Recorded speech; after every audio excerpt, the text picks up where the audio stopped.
अभी चुनाव का समय है ना, तो सबके कान में और सबके आंख खुले रहते हैं, उनको एहसास दिलाइएगा। और यहाँ के विधायक जी जो बड़ी बड़ी बातें करते हैं उनको भी एहसास दिलाइएगा।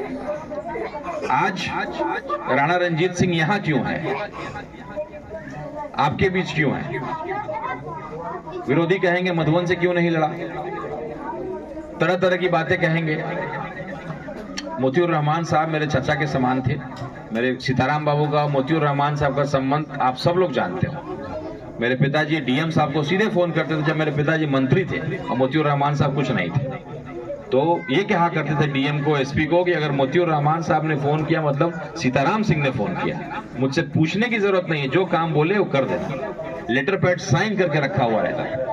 तो जो संबंध था वो पूरा ढाका और पूरा इस इलाका को मालूम है।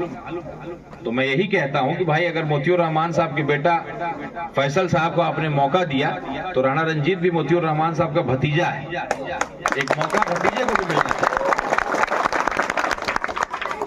और अगर फैसल भाई ने अच्छा जिम्मेदारी को निभाया होता तो शायद मुझे ये जगह नहीं मिलती, या मुझे आना भी नहीं पड़ता, या मैं यहाँ आता भी नहीं। कहीं न कहीं जो मौका उनको मिला, मेरे ससुर जी से लेकर के मेरा पूरा परिवार आप लोगों ने देखा होगा, उनके लिए एक पैर पे खड़े रहते थे।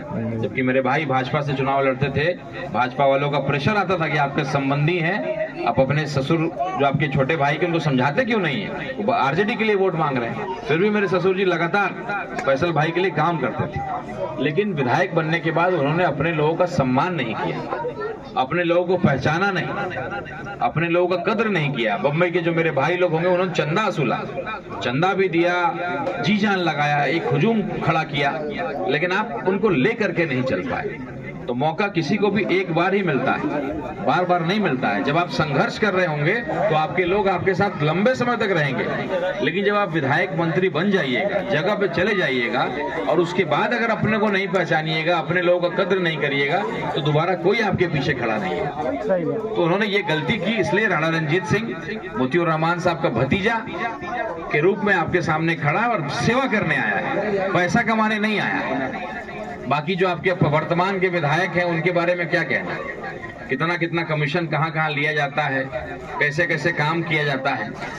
लेकिन सबसे दुख की बात यह है कि जिन पे आपने विश्वास किया, या कुछ लोग करते भी हैं, कई लोगों से मेरी बात होती है तो बोलते हैं, तो बोलते क्यों नहीं, चुप क्यों रहते हैं? फैसल भाई चुप क्यों रहते हैं? उनको बोलना चाहिए।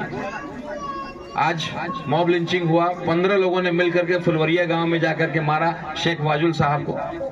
क्या किया उन्होंने? उनका बेटा अभी फिर शाम को फोन किया था कि भैया शुरू में 2-4 दिन तो अरेस्टिंग हुआ, काम हुआ।